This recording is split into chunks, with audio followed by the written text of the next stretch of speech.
yeah, would speak to us. Yeah. Things didn't occur month after month, year after year. I just felt like garbage. I felt confused. I felt sad. But again, we were sticking to no. Even if everybody's telling us to get tested, we're not going to do it. We're going to trust Yahweh. Yahweh said it. It's going to work, you know. And thank Yahweh. That is how it happened. First in 2014, I think, I got a pregnancy test and it was positive.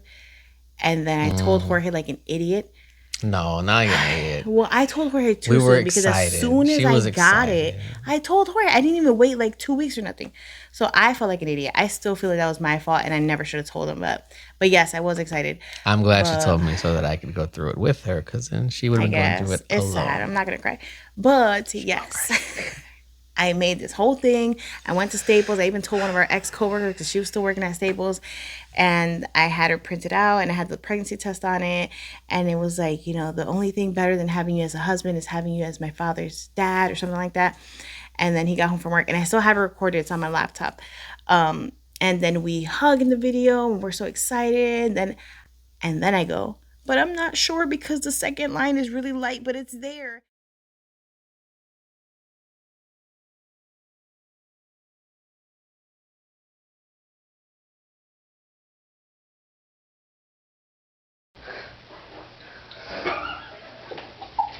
Don't make me cry. It's not as bad. I want to get my hopes up. And you said all this stuff, and I was like straight up like, damn, like deep down, I really wanted it this time. I felt like it was this time. And then like 2 weeks later, he was bleeding. And my doctor told me it was a spontaneous abortion, which I hate that name also, but okay, or that title. But they said spontaneous abortion, where basically you get pregnant, but it doesn't catch or it doesn't stay. And then your body's just the like, body, whoop. it latches onto the lining, the uterine lining, but then the body says, period time, the uterine lining like, goes. Not strong enough. And that goes with it. Yeah. So that was annoying because then I was like, I told Jorge too early. Then I had that whole guilt.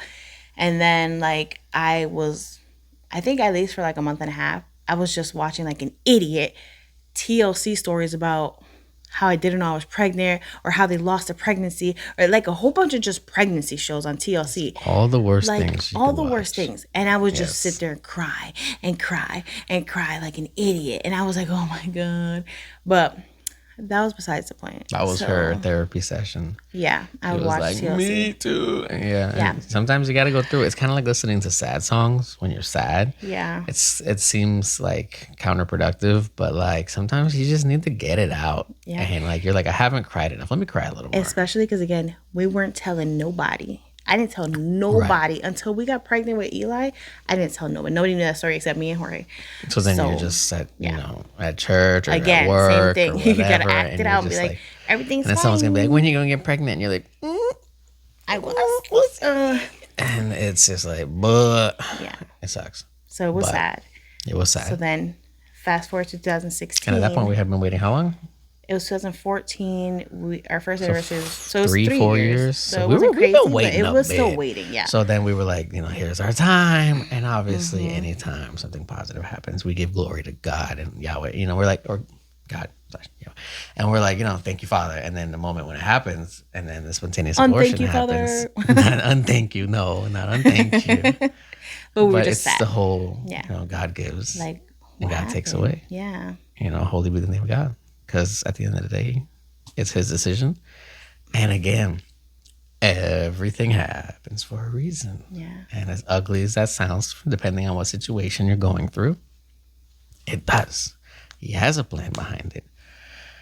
And there's a plan behind that. And obviously, in my humble opinion, that plan is to be able to speak, to others and be like, yeah, we know we've been through it. And obviously it wasn't early on, as dramatic as like some people where you have to have it physically removed and things like that. But it's an example and a way that we can sort of relate on a lower level and be like, yeah, we know we've had the moment. Yeah, because it's still you're still able to relate, because I remember telling my sister-in-law. I remember telling Tara, which is my cousin's wife, I believe I told her, or I put it online or something about something like afterwards, after I already had Eli and stuff, and I think I posted something about it. And then she was like, it doesn't matter how long you had that baby. It doesn't matter if it was 2 weeks or 1 week and you got a pregnancy test or whatever. She basically was like, you were pregnant. You had your experience. Like, don't take that away just because it was less than somebody else.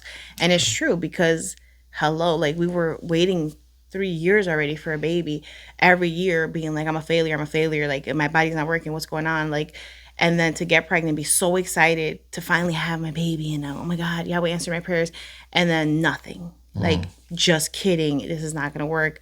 Yeah, it's still a loss, even though, like Jorge said, it's not to the same extent or extremeness of somebody that was further along, but it was still, in my head at that moment, extreme for me because I was like, no, I had it. Like, I had it. That was mine. And I mean, the experience coupled with weight is really what amplifies the whole thing, because to be waiting 3 to 4 years and then have a blip in the whole radar and you're like, it's here. It's just, you get the rug pulled from under you because you're like, this is my meant to be. This is how it was supposed to happen. And then it just gets pulled from under you.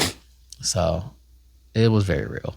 Yeah. And it sucked. And it was painful. And it was a learning experience for us to wait.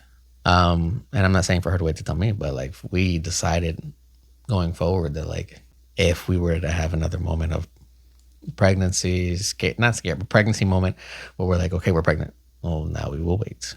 And so now you guys know. We did wait. Why we waited. So fast forward to 2 years, and we went to shout out to MMD camp, Ministerio Mujeres Divina.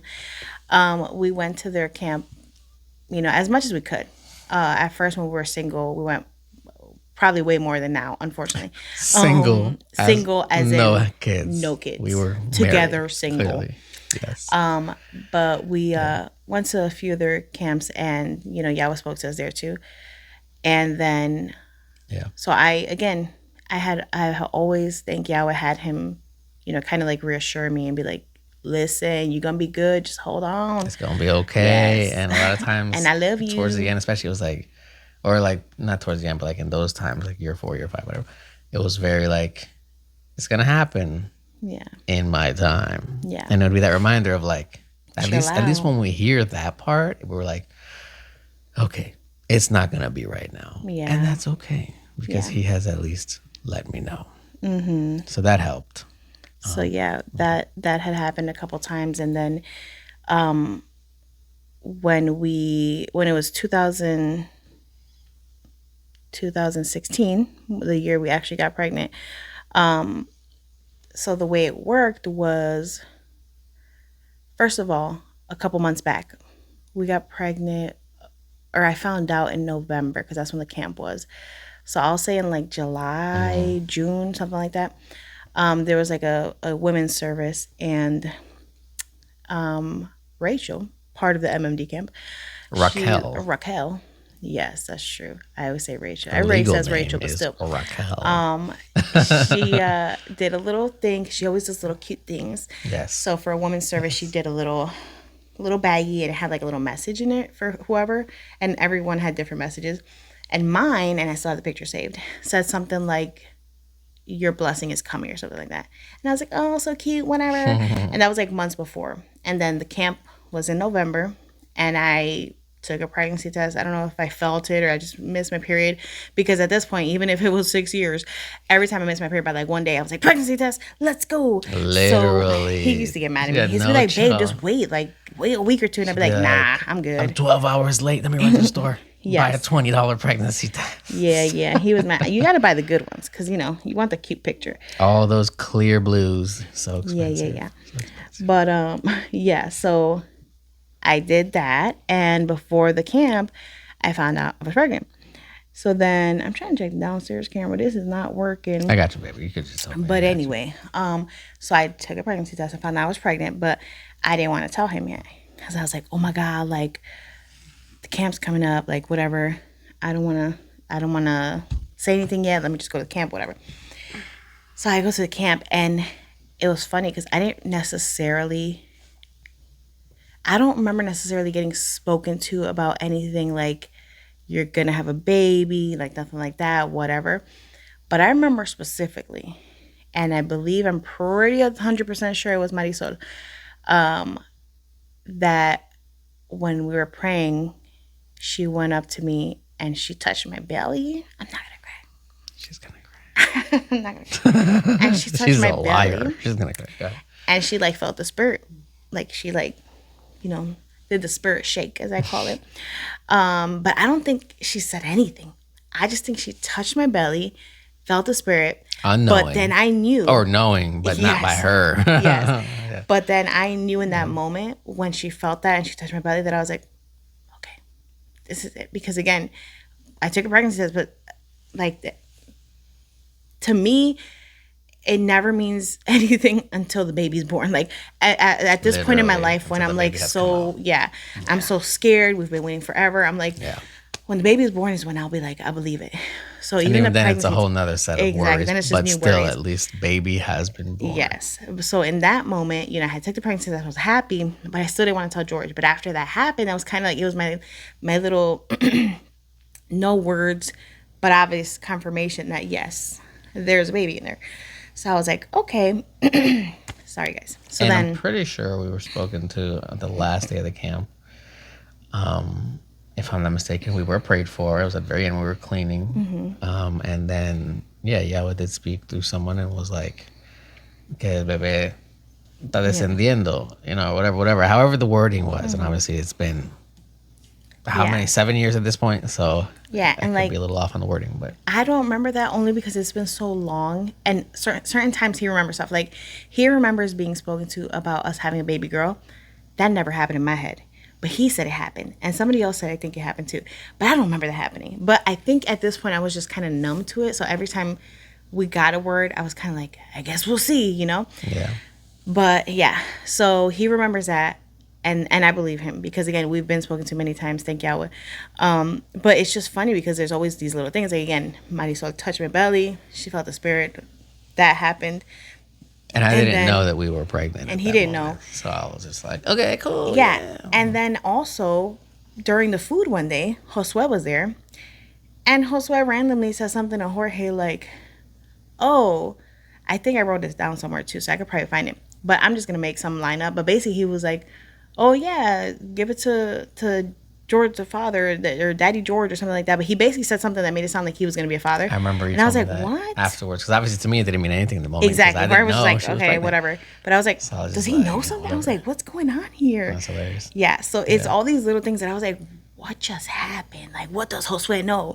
And I don't even think Josue knows that he said, I don't think he even I don't remembers think he that. remembered it because I think you brought it up at some point. Yeah, He and he didn't remember it, but it was just a random comment. But he most definitely said it in a way like, it wasn't like, oh, Daddy George or something silly like that. He however he said mind it you, was I like, because don't you're going to ever be a get father. called Daddy George. Yeah, no. That's what I'm Jorge saying. It or wasn't whatever, that. yeah. But it was literally, however it was said, was in the sense of like, oh yeah, because you're going to be a dad, like whatever. And I was like, and I just played it off and I was like, mm-hmm. And I just like kept walking in the line because I was like, what the heck?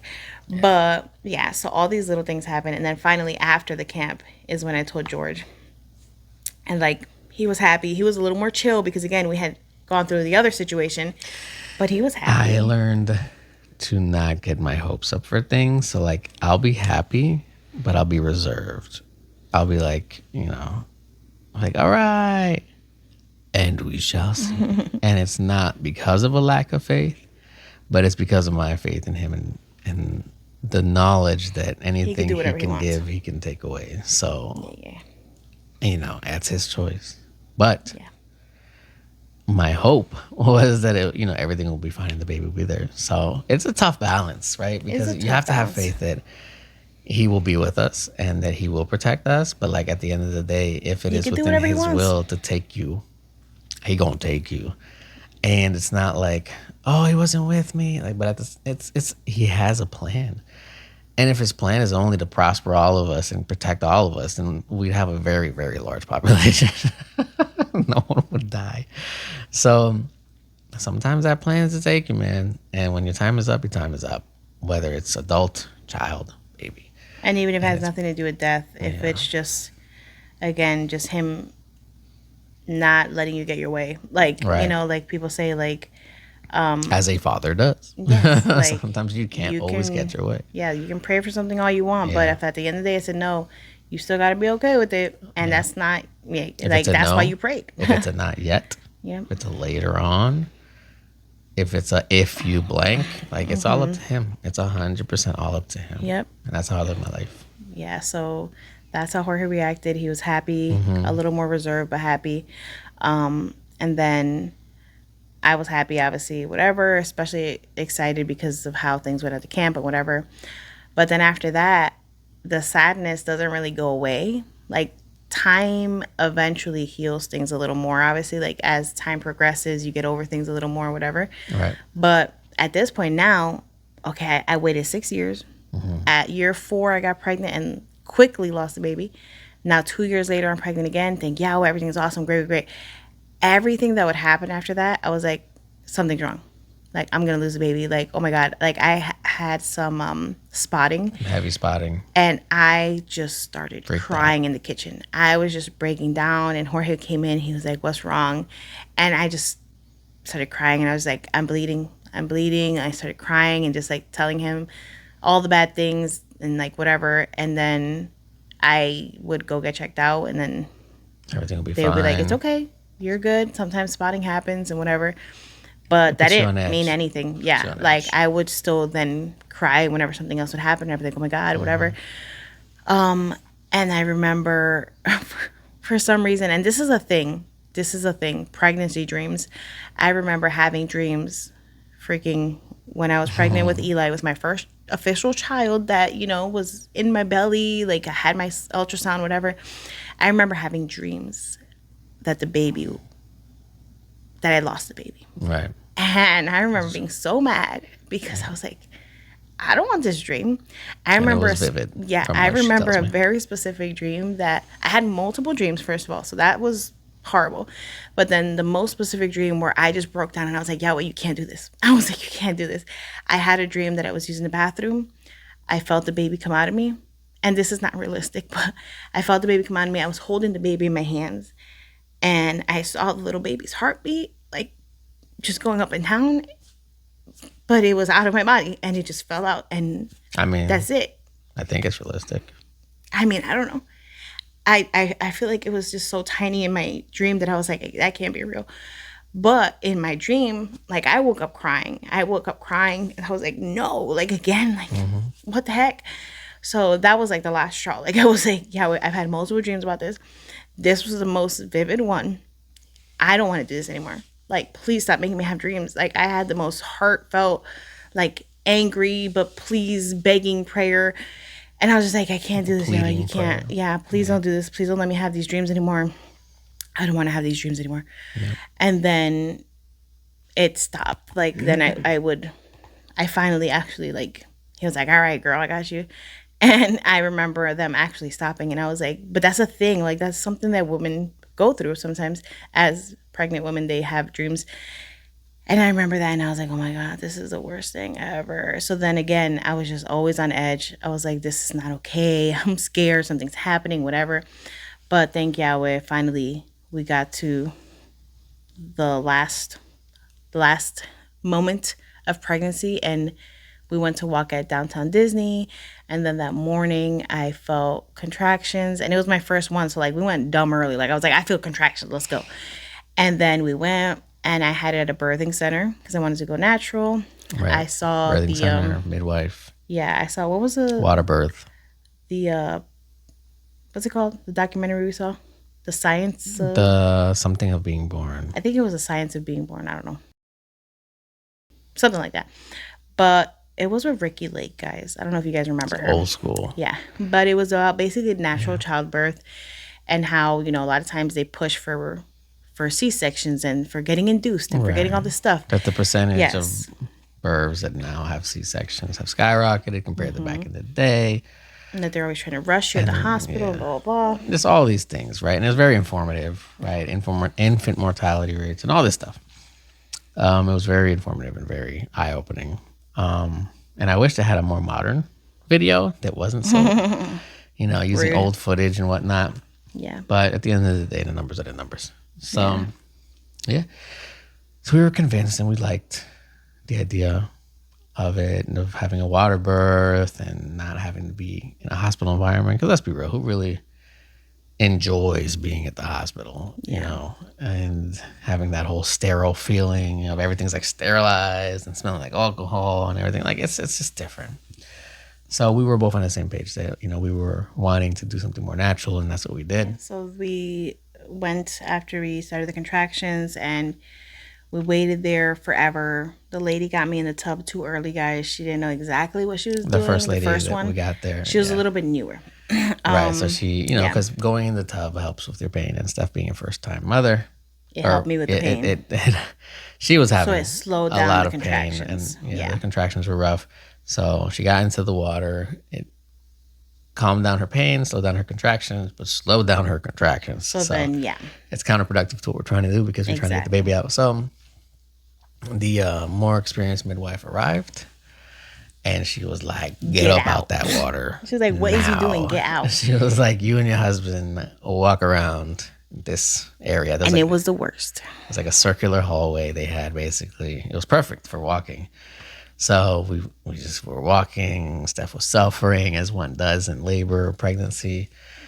And her contractions were getting closer and closer, which was good. Yeah, so it obviously worked. Of course. She knew what she was doing, and she set us on the right path. Mm-hmm. But it was. I don't know how many details you want to give. That's why I'm guys, stopping. TMI, but it was rough. Like my first baby, they had me in the shower, and to like again just kind of have hot water on my back because my back was hurting, whatever, and just to get like feel a little better supposedly because I couldn't be in the tub anymore. And then I was like, oh, I feel nauseous, and then I went to the sink. Because I thought I was going to throw up because I felt nauseous. And I did throw up, guys. She did, but half of my water also broke at the same time. She definitely. Okay? Yes. TMI, ruptured her water in the exact same moment. Which is not okay. It was a double sploosh. It was the worst, okay? And then I was so embarrassed. Like, you shouldn't be embarrassed when you're having a baby. Like, hello? Everybody's looking at everything. But I was so embarrassed. I was like, oh my God. And then I just started crying. This water came out of me. Which is the least of what was going to go down. Oh my God. I was so sad. You know, it came time to have this baby. So then it was time to get into the pool because we were going to have a water birth, as I previously mentioned. And, you know, the water birthing, it was a beautiful experience, right? You know, we were both in the water. I was holding her. She was able to be in a more comfortable position and deliver this baby. And boy, did she deliver this baby. That baby came out. And it was just a beautiful situation. And at that moment, kind of everything, the accumulation, I don't know the word I'm looking for. But these 6 years, going on 7 years at that point, really, that we had waited, all came to that moment. And, you know, we just started crying. I finally cried in that moment, and then, then they gave me the baby, and they were like, "All right, Dad, take the baby out, and we're gonna take care of Mom now because we got the placenta to do it." Yeah. So then that happened. Baby came out. It was like 12 hours of labor or like 11 hours of labor and 1 hour of actual just pushing. And I had moments where I was crying and I was like, no guys, like what if I kill the baby anymore. Like I can't push him out. What if I can't push him out and I kill him? She was like, nah, you can. Like she's a midwife, so she's like, girl, like get over it. She's trying to talk me into it. She's like, you got this. I've delivered worse, and you're gonna be okay. Yes. And I'm like, no, I'm gonna kill my baby. I can't do it anymore, whatever. And then think, obviously, I just didn't know what I was talking about. And she helped me through it. And I broke Jorge's fingers fakely, but I was squeezing the crap out of him. Oh my God, I forgot about that. I had 3 fingers. I needed only 3. I did not need the whole thing. It was just 3. And I kept trying to insert a 4th. I was like, no, I don't want a 4th. Like, get the thing out of here. Those fingers. And then, my God, I felt those fingers. I honestly. But he was strong, though. He didn't say nothing. I ain't complaining. He was like, kill me. But I felt, I honestly believe that she like mini fractured like one of my fingers because I felt that pain for like weeks to come. And my phone just died. That's funny. I felt that pain for weeks to come. And it was rough. But yeah, I stayed strong, man. I was like, what is my fractured finger to your fractured body from Yeah, giving it was out, pretty bad. pushing out this baby. So I couldn't complain, but I it was heard him. crazy. So yeah, then I took the baby into the other room, Yes. where I had my first post-birth moment with the baby, and it wasn't what I thought it was gonna be, guys. I always had imagined like this whole like, oh my God, this baby is my baby. My goodness, overflowing of emotions. All the emotions I had flowed out of me at the birth and the moment of birth. At that moment, I cried, and we had a moment, and that was everything we had been waiting for. And 6 years, 7 years, and I found myself holding the baby and not having anything, No attachment, basically. nothing. I was Which it just happens. holding a baby. This is actually a natural thing sometimes, guys. Yeah, I was just holding a baby, and that's it. And you just knew it was his, but that's about it. Right. I knew it was my baby. Clearly, because I wasn't even in a hospital environment. So it's not like they took the baby away and they gave me a baby. And I'm like, whose baby is this? Who knows? No. Like, it was clearly my baby. There was no other people there. And it was just a moment, where I didn't have that moment I thought that I was supposed to have. And there was no emotional attachment there. And, to be honest, it took a very long time for that emotional attachment to develop with the first baby. And, for different reasons, obviously, like when we got home, like to fast forward a little bit just for the scenario case, I was working 2 jobs. I wasn't seeing the baby that often. Steph was doing all the heavy lifting with the baby, doing all the work. So I wasn't able to really forge a connection with the baby early on. And that's something that, like, until that baby, like, was able to, like, laugh and give me something back, which is very selfish sounding, but because until then it's just work. You're changing diapers, you're feeding babies, you're doing whatever, and it's just work. I'd get home from work to help, and I'll just be feeding babies, changing diapers, whatever. But I feel like until I was able to like finally get like something back, like I did something, the baby laughed. Oh my goodness, like I started feeling that emotional connection then. But yeah, it happens, man, and there was nothing there. Nothing there. Not that there was anything negative, but there was nothing positive. It was just nothing. And that was kind of surprising. So, like, it's a thing. If it happens to you, don't feel like you're alone, because it happens. Not everyone's going to get that overwhelming dopamine rush of like, oh my God, it's my baby. Mm-hmm. I mean, sometimes you're just in shock. Like, even the shock factor, like, oh, I'm a father now. Or, oh, I'm a mother. Even mothers have the detachment thing. Yeah. So it happens. Yeah, and I have no explanation to it. Like, I wouldn't attribute mine to anything shock. No shocking feeling, no nothing. It just didn't happen. It was just like a lack of connection there. But so I took the baby into the other room. That all happens. And then Steph's Attempting to deliver a placenta. Delivering a placenta. Which doesn't happen in the pool. She gets moved to a bed to deliver the placenta. And do you want me to tell it, or what you want to say? It wasn't working out, guys. It wasn't working out. I'll just say this, and Jorge can say the rest. It was just funny in retrospect to know that the whole time Jorge was just trying to fake it till he maked it.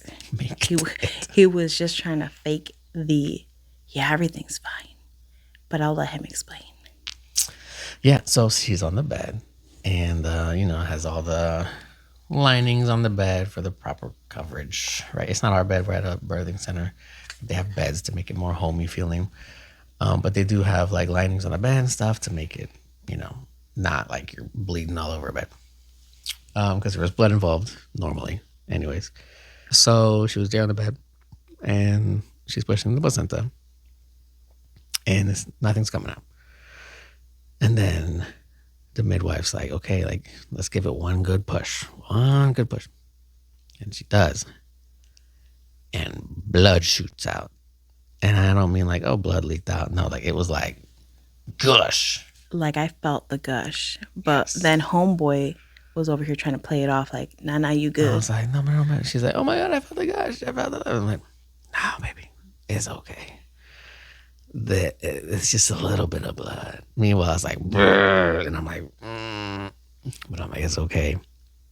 Just keep pushing. Do what you got to do. So the midwife's doing her thing. She's, I think she administered some medicine, if I'm not mistaken, like Pitocin or something. Yeah, they gave me Pitocin to try to make stimulate me, contractions. yeah.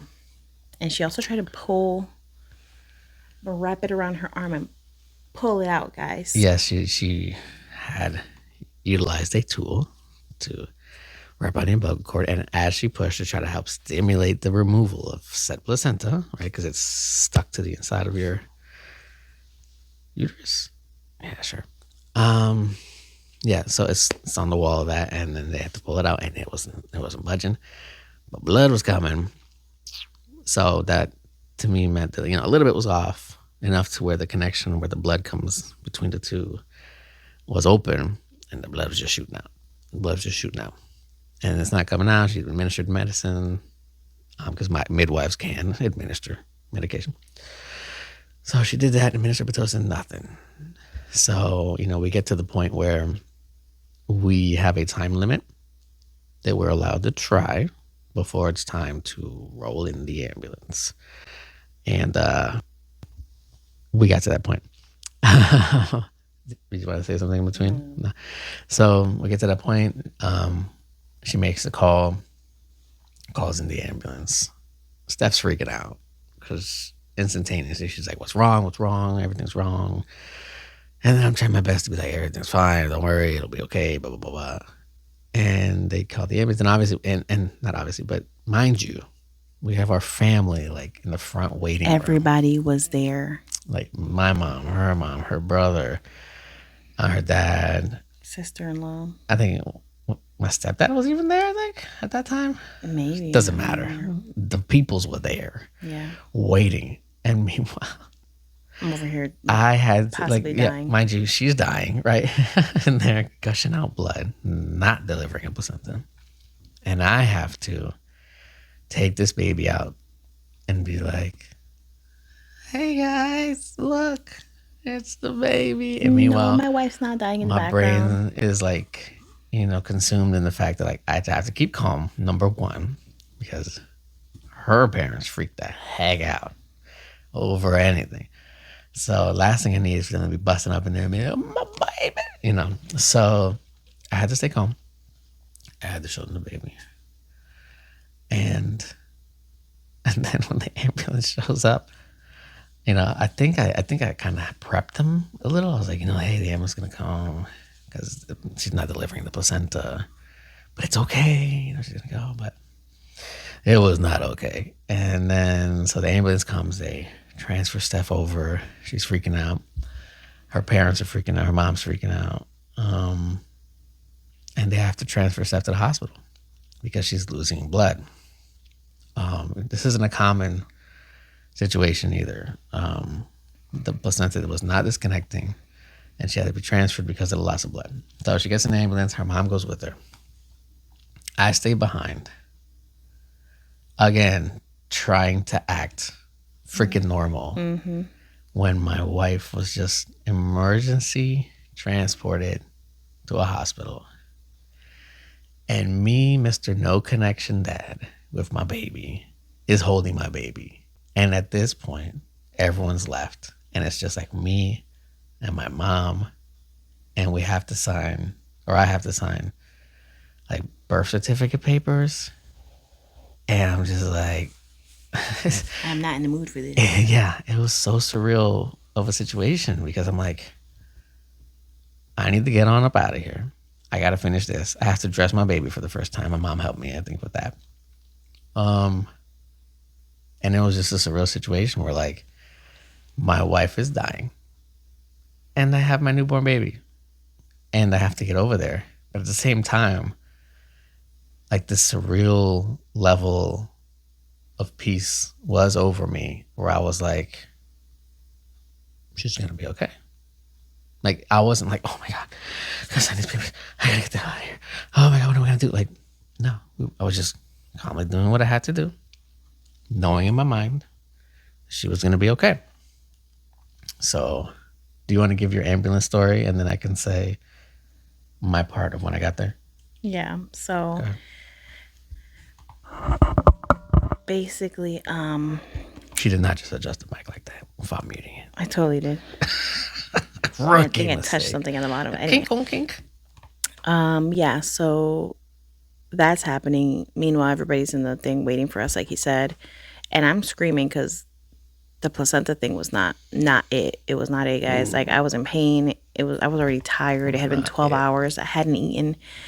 So I was just out of it. And then meanwhile, I'm losing blood, which I knew I was bleeding because, like I said, I felt gushes, but I also thought maybe liquids or something, whatever. I didn't know the extent of it because they weren't trying to scare me. But then, I knew I had to go to the hospital and get transferred and whatever. So I'm like, okay, cool. But then I started feeling it. Then my body was like, oh, girl, you're going to die right now. So I was just starting to pass out. And I'm like, okay, great. So then I have to get up and start getting dressed. They put me on the thing. They start rolling me out. Everybody's around me. So meanwhile, I'm just like closing my eyes because I'm like, oh my God, like I'm out of it. But also I don't want to see you guys while I'm crying and like scared and whatever. So then get me in the ambulance. Homeboy in the ambulance, number one, should be fired. Like I'm over here crying, dying. And he's over here like casually being like, just talking to my midwife, but just not, he was not it. Like, no, like, you're going to be okay. No, whatever. He was trying to put an IV in. He couldn't do it right. So, and I'm hearing him just casually like talking to her and whatever. And he was just not professional at all.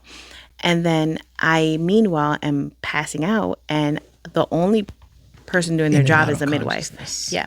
So the only person doing their job is the midwife. He was the only one, unfortunately, in the back. And then the other guy was driving. So she was the one that was like, stay with us, Stephanie, stay with us. Like, she kept tapping my chest and be like, wake up, like, don't fall asleep, like, stay with us, whatever. Meanwhile, I'm like, that means I'm dying. Like, I'm like, I can't stay with you. Like, I was just like, Rather than I was like, oh, the no, I can't. EMT chest rub where they're like, Exactly, stay with literally. us, stay with us. Yeah, so she kept doing that. And I just remember trying to open my eyes, and immediately my eyes were just like, no, you're not supposed to open your eyes right now. You're supposed to close. And it was like a struggle to like open and close and open and close. Because every time I opened it, it was like something was like shutting it. And I was like, oh my God, like I'm going to die. And I couldn't like really talk. I was just crying and like, I was just out of it. And then my mom was in the ambulance in the front. I don't know what she was saying because I don't remember hearing anything except stay with us. But I know she was like yelling at the guy, like, can you hurry up? So then we get to the hospital and they're like doing all the things. Like, apparently they still got to do paperwork when you go in there dying. So they're like talking to the midwife. She's like, yeah, this and that happened, whatever. They're literally making me sign things like for them not to get in trouble, I guess, as I'm here crying and about to pass out. So I'm literally like, mind you, I'm like, let's what be the real. hell? Why? Because like, I'm not in my right those mind. papers were ever to get taken to court, yes, they're gonna say she had, number one, no idea what she was signing, and not in the right mind to agree to anything because the amount of blood she had lost and everything. Like, why? Yeah. So in retrospect, that was horrible. But whatever. Yeah. So I'm over here like signing and shaking and crying and whatever. SOPs, man. And then yeah, and then they're like telling me like, what they're gonna do and whatever. I don't care. I don't hear you. Like I was just like, again, just like trying to stay up, but I was not. They kept doing the whole thing. She kept rubbing my chest and being like, stay with us, stay with me. And I was just like crying because I was like, all right, this is it. Like, I'm dying. I can't even open my eyes. I'm dying. I don't feel like I have the strength to do anything. Like, this is it. And then I remember them being like, okay, like, do you have any questions? That's the only thing I remember them really saying besides making me sign things, was them being like, hey, do you have any questions or whatever? And I just remember crying and being like, please don't let me die. And I was like, that's the only thing. Please don't let me die. And they were like, you're not going to die. And then they took me in. I don't remember anything else except them trying to keep me up again. And then eventually I just passed out. I'm assuming they gave me medicine. I don't know. But I just remember them doing that. But so I'll take over on my side here. So basically, I get to the hospital. When I get to the hospital, the midwife was there waiting for me in the waiting room, basically. Like, she was on point. She did everything that she could have done and that she was supposed to do. I mean, she rode in the ambulance with her. She was with her the whole time. And then she was waiting for me when I was there. She updated me on the situation. Yeah, and she checked the baby when I got there and everything, because I had the baby in a car seat already, which, like, this tiny little newborn baby. I mean, mind you, it's a 8-pound baby. So it still was like, in the senses of babies, it was like a normal size, good sized baby. But still, like for when you put a newborn baby in a car seat, you're like, this isn't protecting anything. You realize that if you get in an accident, that baby's not gonna make it. It's that sensitive. It's that fragile. Like it's nothing in this scope of this gigantic car seat that's meant to hold a baby up to like what, 30 pounds, 40 pounds, and this thing's in a third of that. It's crazy. So I'm in there, got the car seat. I get to the waiting room. Everyone's there. And, I'm having to field questions and, like, oh, what's happening? What's this and that? She gonna be okay? And like, it sucks because as the person going through it, I now have to find myself being the consoler of everyone else. And people are like, oh, I'm scared. Oh my God, why? What's this happening? I gotta make it okay. Everything's gonna be okay. Don't worry. Well, meanwhile, in my head, I'm like, I just got here and I'm trying to figure this out. So that happened. And then I get called in. I get that moment that happens in all the movies. And I'm in the waiting room and the doctor comes out and is like, could you come with us? And I'm instantaneously like, okay, let's do this. And I'm still like, kind of like, high on confidence and faith in the moment. And then we sit down and it's the doctor and someone else, I guess the nurse or 2 doctors, who knows. And they were both like, well, she lost a lot of blood. She was in and out of consciousness. We had to give her like 2 liters of blood because she had lost that much blood. But she is stable now. And she's going to be okay. We're monitoring her. We can't have people go in there yet. She's still unconscious, and recovering for a little. We'll let you know when we can call you back. And like, it kind of brought me to reality a little at that moment of like, that she had to have a blood transfusion to that level. Like, obviously I see all the blood coming out, but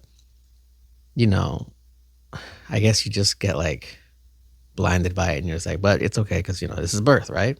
It's got blood.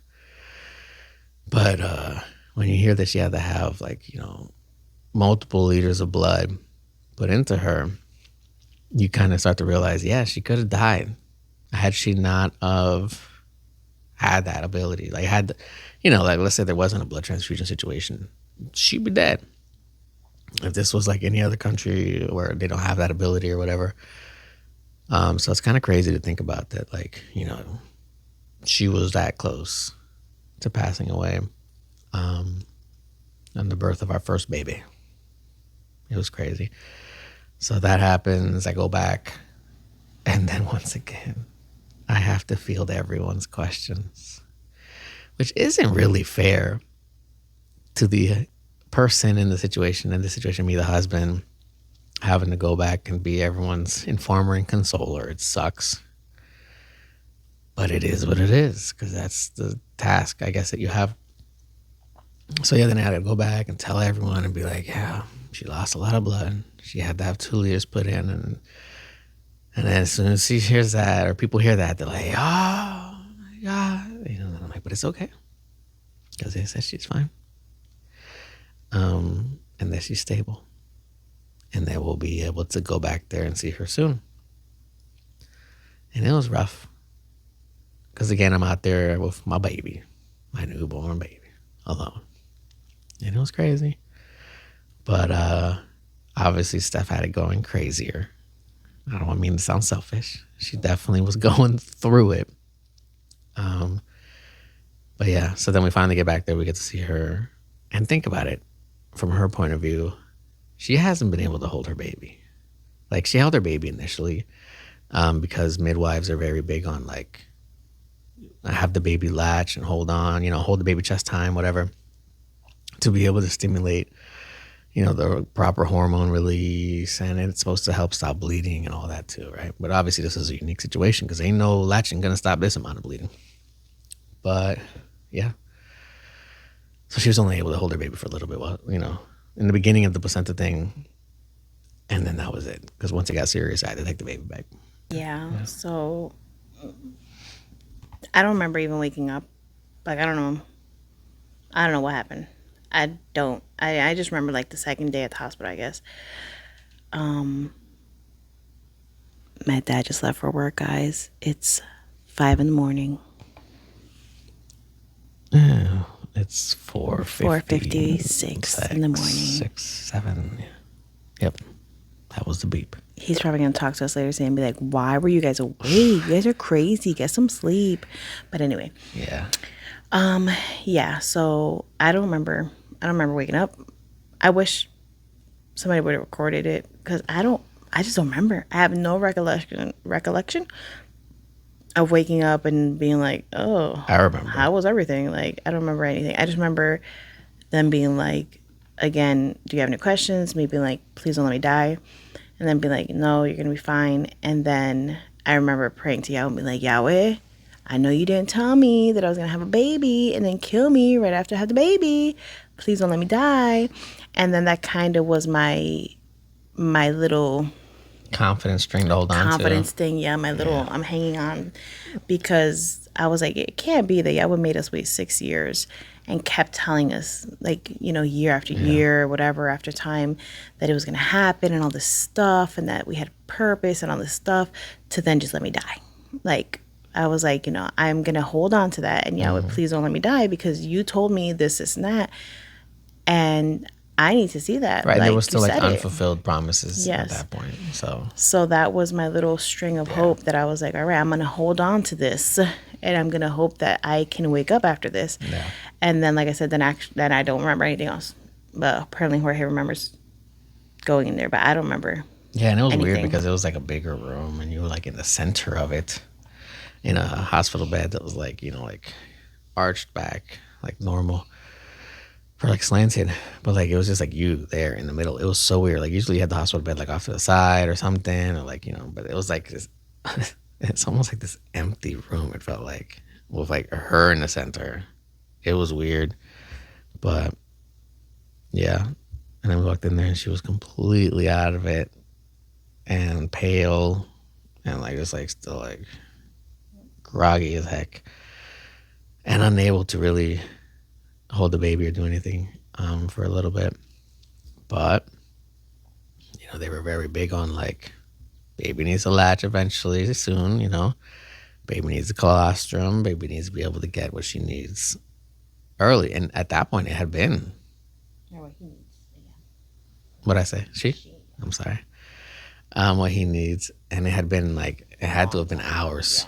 It had to have been hours, and I didn't have formula or colostrum or a chest to feed this baby with. So, yeah, thank Yahweh that he was okay. But it was rough to think of, like, just everything. Like the fact that, this baby didn't have that normal beginning.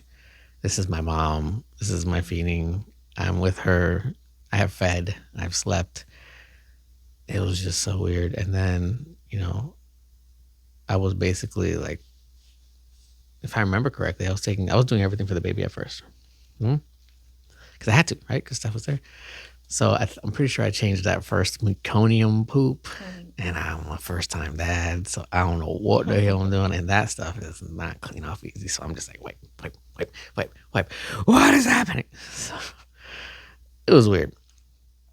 But it was definitely a unique experience, completely unique from all the other babies, and thankfully, Stephanie made it through. The baby made it through, and it definitely served as a holy crap moment to a 7-year buildup of trying to have a baby, and then a foreshadowing of worry going on from there, because then the thought of pregnancy from surrounding parties would always be surrounded with fear Yeah. because of how this one went down. Yeah. Like, I remember, well, first of all, to finish that, like, we were in the hospital for like 5 days. And I Oh my remember God, Jorge's job only gave him a week off. No. My job didn't give me any time He off. had to do I had to PTO. use my Yeah, or something. vacation time, which I only got a week, and I had saved up. Yeah, so I got a week. What job was that? And Staples? you were like, no. The You warehouse? were like at McKinnon. You were like a normal job like that.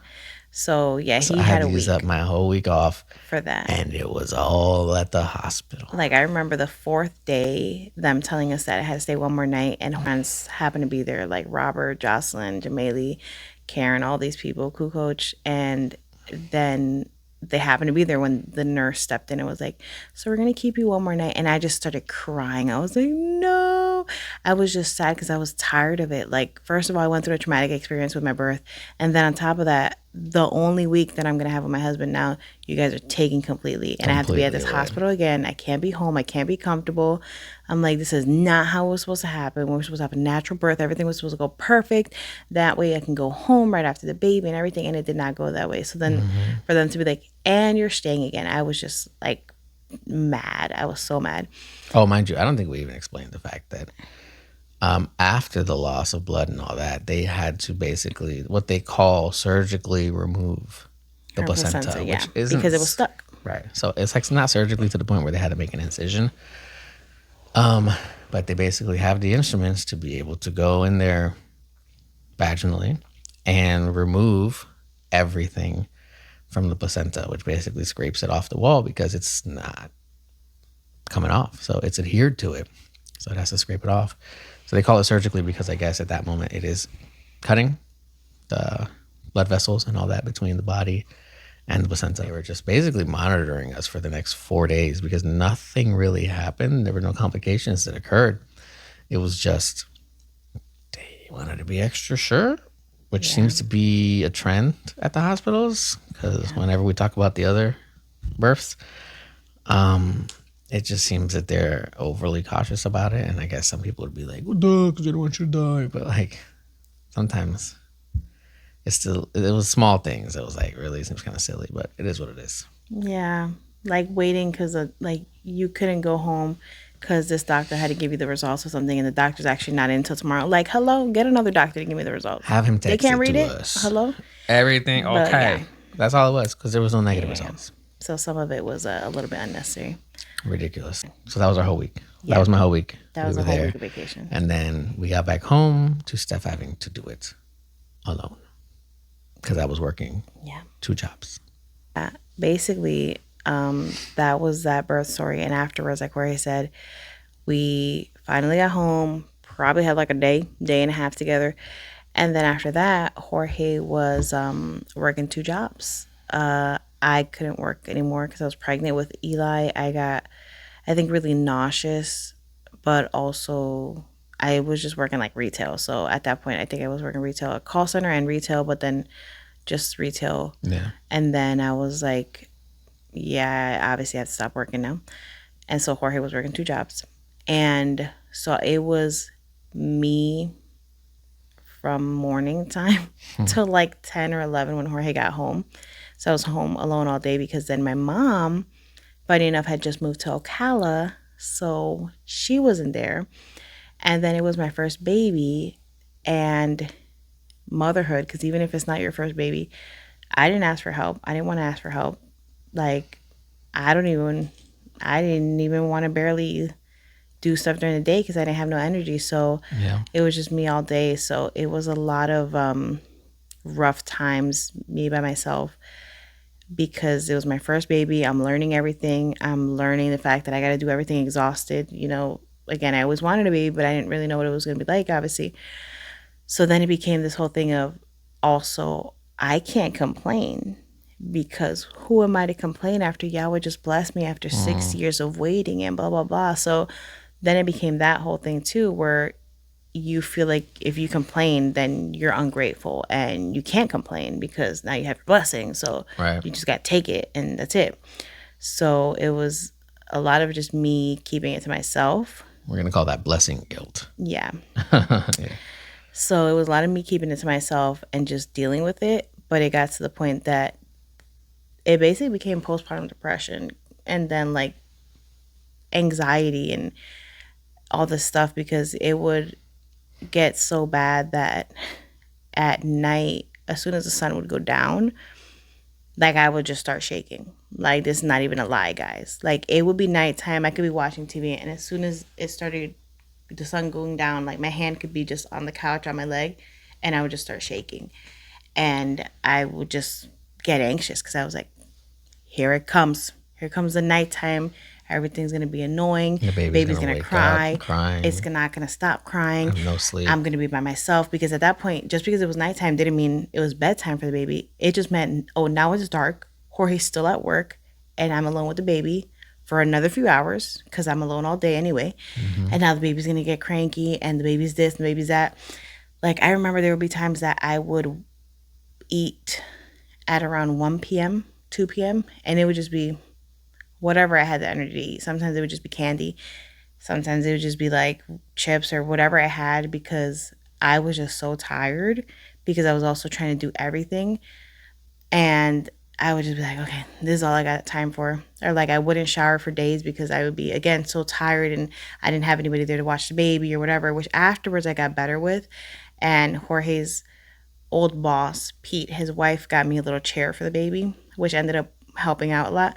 So I would put him in the bathroom with me while I showered so I could watch him. But at first I didn't have that. So I was like, I can't shower. Like I'm going to have to wait till Jorge gets home or whatever. It would be days later and I would shower.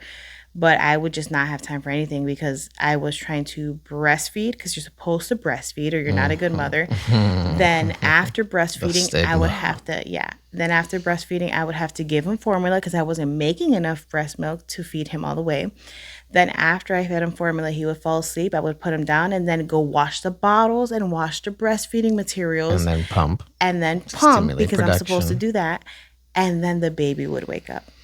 So then I got to do it all over again. Because the baby would only nap like an hour. Yeah, he was very on point with his nap. So I think it was more, I think it was exactly 2 hours actually.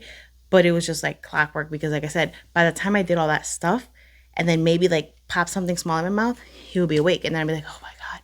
So then again, breastfeed, bottle, change a diaper, do whatever, put him to sleep. Let's go wash the stuff again. Let's go wash the breastfeeding stuff again. Let's go pump a little bit.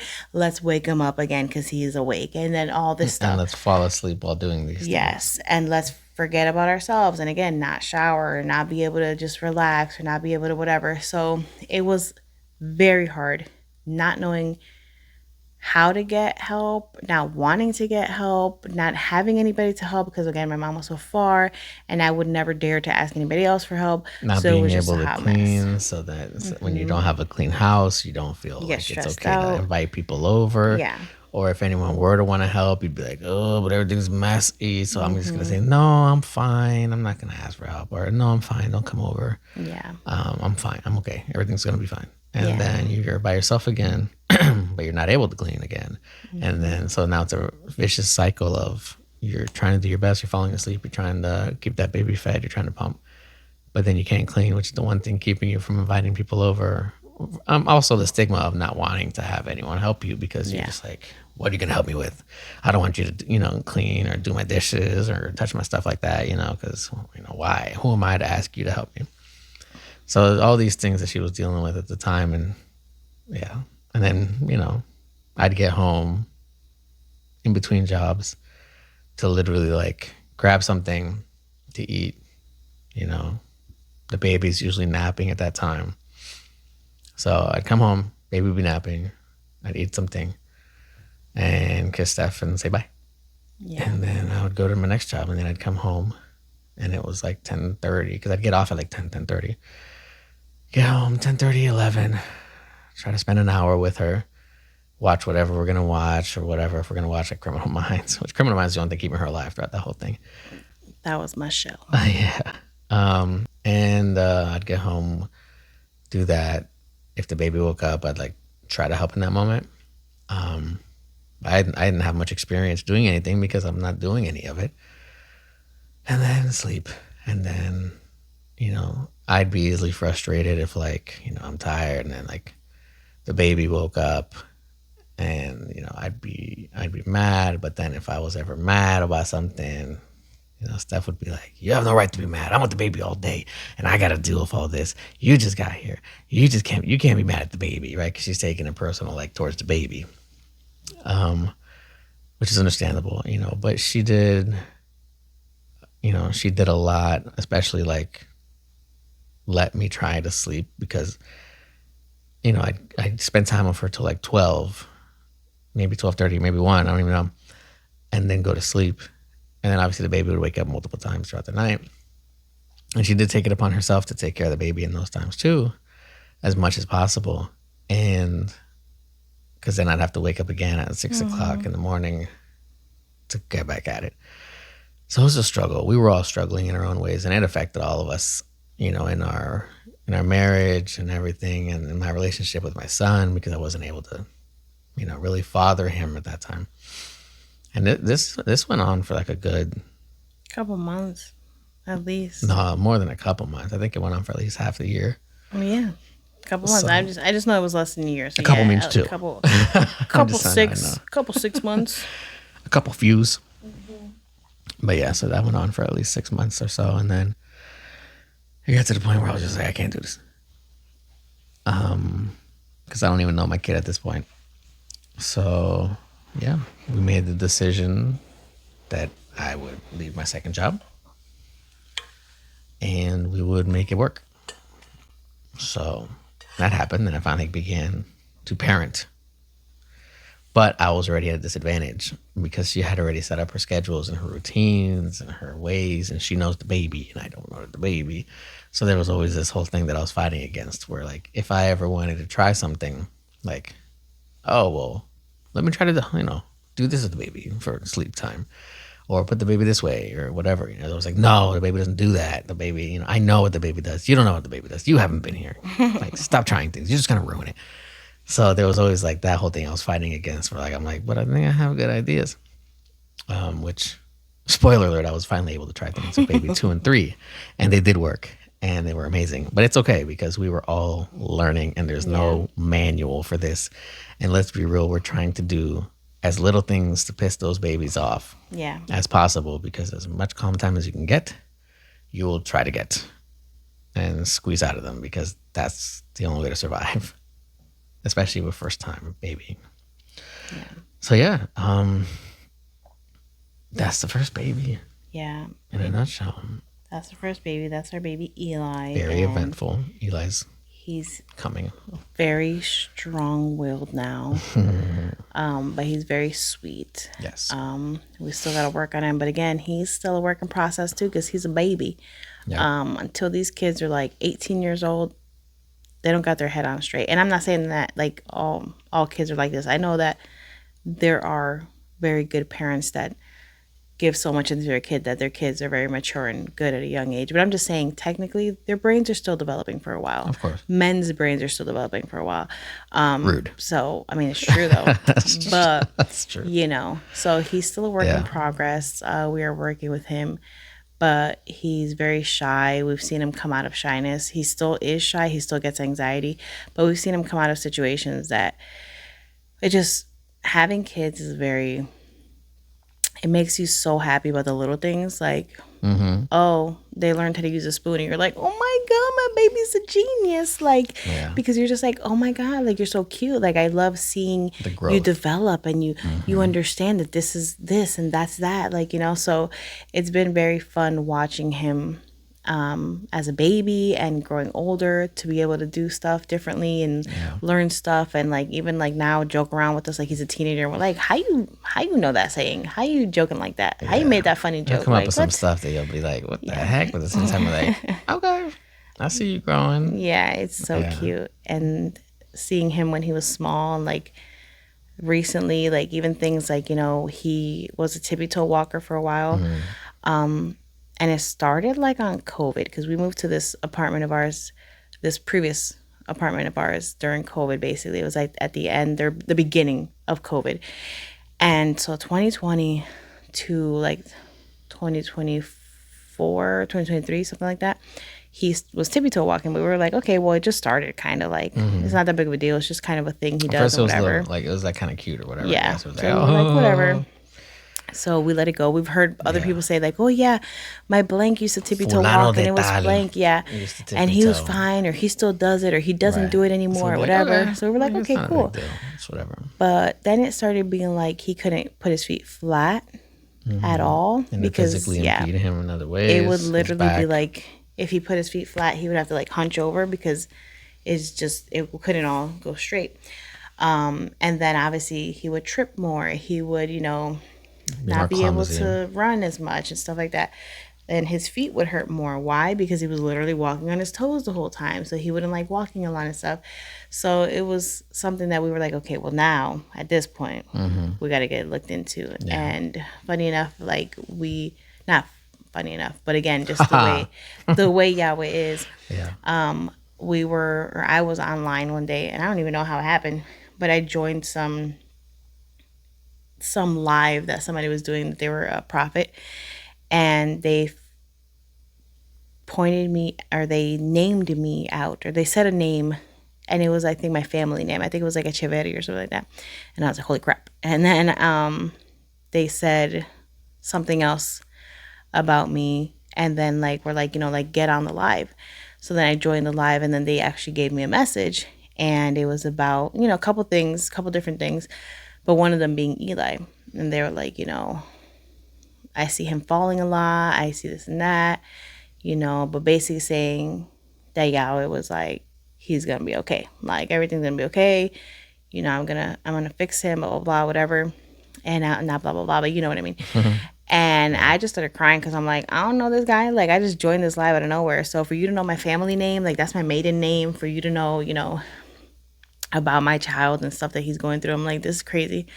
So then fast forward, we decided to take him to the doctor and, whatever, because we didn't see any change. Again, it was like the whole, all right, Yahweh, I still see him tippy toe walking. So like, what's going on? But we didn't feel any conviction of not taking him to the doctor or anything like that. We were just like, okay, well, maybe, this is the way that he's going to do it. Let's take him, get him some doctor to look at him and see what's going on. Yep. And they told us, we can do physical therapy, which they did, and it failed. And then we were like, well, the record, they said the physical therapy might not, isn't the course of action they would take, but that they wanted to try it. We didn't want to go straight to needles. Not straight to like surgery. Yeah. So we decided to elect the less invasive route. Yeah. Just to try it out. That way we know we exhausted all options. Exactly. And we did. We tried. And though we may not have been great at following up on therapy, though the physical therapist did say, listen. That it was pretty bad. Yeah, months had gone by. They measured how much he could flatten his feet or stretch out his tendons and whatnot. And it didn't change after, even though his balance and stuff had changed better. But the range of motion hadn't really changed. So that was our signal that, we had to have surgical intervention to be done. So he did. He had his surgery. They, put a couple holes in his tendons in the back to make it like Swiss cheesy. And then they would... how does that make sense? Swiss cheese has holes in it. Oh. So then they would poke some holes in it, which allowed his foot to stretch out, and then they put a cast. Which held it in place. His foot in that position to allow that tendon to stretch and lengthen. So they did, and it was tough, and he cried a lot because of the casts and the uncomfortability and not being able to do stuff. Because he was, how long was sad. It was a while. It was like 6 weeks on both. Yeah, so 2 months almost. Because essentially, for the month and a half, he was on having casts on both feet, mind you. And then after that, he had to recover and get used to it, and he wasn't confident in walking for a bit. No, but it was everything. It hurt him. Yeah, it was everything too. First of all, while he was in the cast, we had Levi already. We had pregnant with Levi, as fast forwarding. But so now we had 2 babies because technically we had to do everything for Eli. If he had to pee and he was on the couch, we had to physically carry him to go carry him pee to the bathroom, carefully and not let him slip carry him because the down the cast would make him stairs, slip. Carry him to the downstairs, car, carry him upstairs. Yeah. carry him at church. If to he the wanted to seat. play, we had to carry him to the room, sit him down on the floor or whatever, and play with him. You know, he and was strong. He would crawl. And yeah, stuff, he eventually started getting way better at crawling and stuff. But at first, especially scared right 'cause it after, hurt. we had to do everything. So then it was even more hardcore. So And mind you, when we took him to the bathroom, like it was tough. Like he didn't want to Yeah. put any weight on his feet. yeah, no, he was super scared. So it was that whole thing at first, and he got better at crawling, and like you said, stuff like that. Because mind you, he had stitches. Sorry, he Mm-hmm. had stitches on both of them. Exactly. So that happened. But then, like Jorge said, whenever they then removed the cast, it was like a whole new level of pain because then It released what was all that holding on pressure. tight, yeah, it kind of just released, and it's almost like I can imagine it kind of felt like maybe like Pulsing, pulsing yeah. and everything. So he would just start crying. And he just, it was hell. At night. Like he hated it. It was so bad. And then we would rough. start crying, or I would start crying, and we would feel bad because we'd be like, we can't do anything. Yeah. This is just part of the process. And, you know, We're still in the process. yeah. So Yeah. it was tough. But then, you know, all that to also be like, is this even going to work? Because they were like, you know, it might not work. And I know that Yahweh had spoken to us. But again, when you're in the moment, sometimes you're like, Mm-hmm. oh, no, Yahweh, maybe you was talking to somebody else. Maybe you was wrong, you know? Like, not really. But, you know, it's Right, in our still humanistic the ways. enemy makes you doubt. So Yeah. you start being like, I don't know. Like, what's going on? So it was a little bit scary because I'm like, I don't know. I don't know. And if we did all this surgery, made my baby be in pain, and then nothing's going to happen. But then, thank Yahweh, it got better. But again, like we were saying, in time it got better, and we had to be still, and we had to wait, and we had to just pray and hope to Yahweh that everything was going to be okay, because even after he was able to walk, then he would walk penguin like, yeah, kind of like. Yeah. so it was like he couldn't straighten up for anything. And now I think he still has a slight deviation, but not really. Like you can barely tell. Like I'd he can say, walk a whole yeah. bunch. His like feet normal. are normal now. Thank Yeah. you, man. But at first, I was kind of scared because I was like, okay, so now we made him walk flat, but now he's gonna look like a penguin his whole life, and that's not good. Like I didn't like that. Yeah.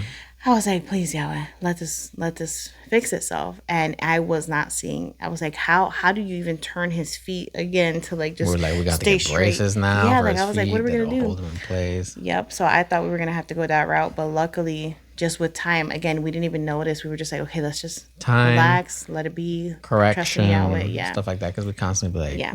Papa, you gotta put your feet forward. You gotta, Yes. you know, try to bend your feet in. You gotta, because you know he was doing it because he had a lack of balance. In the beginning, 'cause he was relearning how to walk. Exactly. So So- in my head, I was like, something's wrong, but really, it was just he was still relearning now how to flat-footed, How to walk flat. how to walk flat foot, and he was like Jorge said, like maybe feeling a little bit unbalanced, whatever. And I was like, I don't know if we're gonna have to somehow use braces or something, but no, it's just eventually with time he ended up getting better, and it's just crazy because now we just look at him, and I just look at him standing sometimes, and I'll literally be like, Eli, let me look at you, smile, and then I'll take a picture of him because I'll be like, you're standing with your feet flat and your back straight. You don't have to bend over and hunch over. The constant reminder what he came out of. Yes, I'm It like, was oh my rough. God. It was rough. It was so cute, like just watching him now. So even things like that His are life's simple. been a struggle from day one. Yeah, But, you know, Yahweh has a purpose of him. And he's been through a lot. And he may go through a lot throughout his life. But, you know, he'll be able to testify about all of it. yeah. He's had another And he's surgery too, and awesome. he's just been great with it. Right. And strong. Struggled, but yeah, The big boy. yeah. Big, strong boy. So we're proud of him, where he came from, where he's at now. He's awesome. So it's definitely been a blessing to our life. And that wraps up baby number 1. Yeah, it's a crazy story. It's Yes. a long story.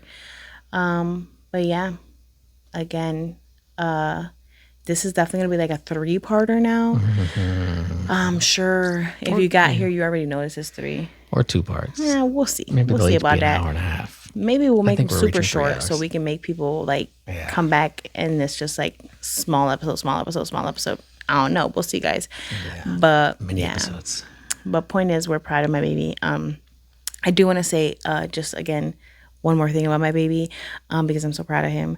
Again, you have to remember also, hopefully it's still recording, that we can't compare to other people. Don't compare your children, don't compare none of that, because sometimes I'll be upset that he doesn't do things that other people do or other kids do, and it's hard, especially when you think you're doing things right, even though we're never perfect. But when you think you're doing things pretty decent and you're like, but why aren't you like this? Like me and my brother used to be so active in church, and he's really shy in church and he doesn't want to participate sometimes or, go to the kids' study because he's like shy and somehow doesn't want to go there, even though he went to school at one point in a building where obviously he was alone for hours.